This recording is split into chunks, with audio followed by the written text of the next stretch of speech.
Assalamualaikum warahmatullahi wabarakatuh. Halo sobat-sobat, aku Salsabilah dari IP Iran. Gimana nih puasanya, masih semangat atau enggak? Insya Allah sobat-sobat akan lebih semangat lagi, lebih produktif dalam menjalankan puasa setelah mendengar penjelasan dari aku tentang manfaat puasa untuk kesehatan.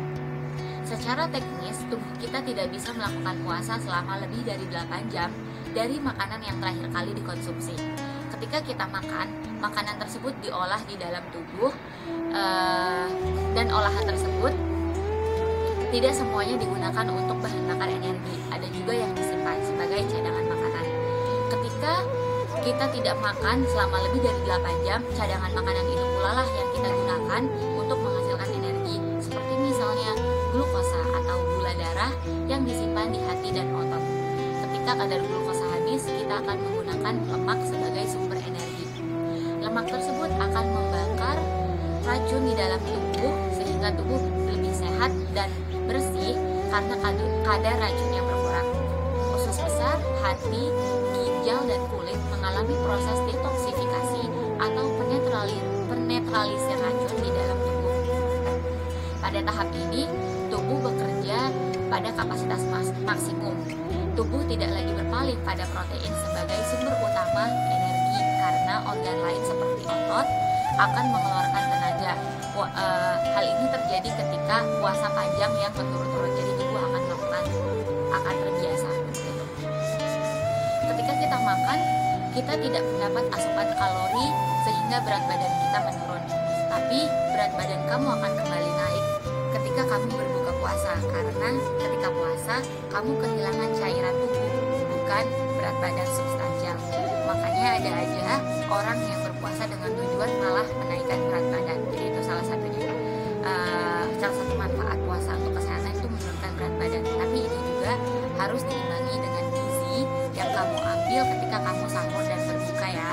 Harus makan makanan yang sehat, cepat sehat dengan sempurna.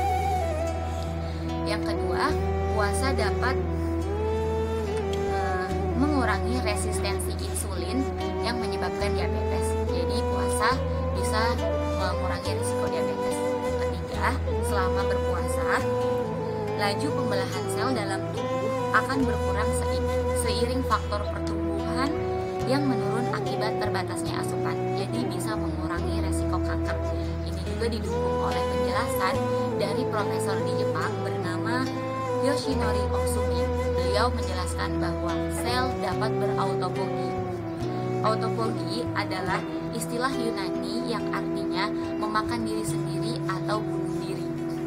Jadi ketika sel yang sehat menemukan bahwa ada sel yang mati, yang rusak, yang terinfeksi, sel ini akan dimakan dan mereka tidak menjadi zat yang berbahaya lagi, tidak menjadi sel yang membahayakan tubuh.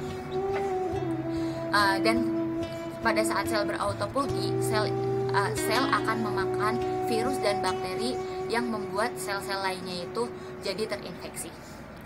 Selanjutnya, puasa bisa mendukung kesehatan mental, membuat mental kita jadi lebih kuat. Salah satu dokter dari bidang kejiwaan bernama Dr. Ehret bilang bahwa otak mempunyai fungsi pembersih dan penyehat otak yang dilakukan oleh sel neuroglial. Jadi di otak itu ada sel namanya neuroglial. Ketika berpuasa, sel-sel neuron yang mati atau sakit akan dimakan oleh sel-sel neuroglial yang akan berdampak baik untuk mental seseorang.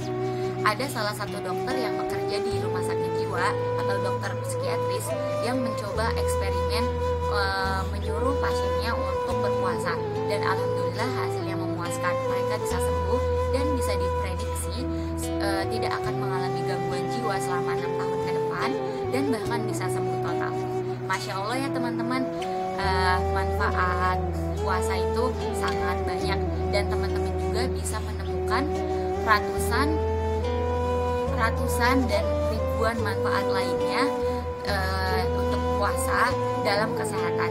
Semoga teman-teman bisa berpuasa dengan baik dan tetap sehat sampai Ramadan berlalu dan sampai sehat sampai seterusnya. Sekian dari aku, semoga bermanfaat. Assalamualaikum warahmatullahi wabarakatuh.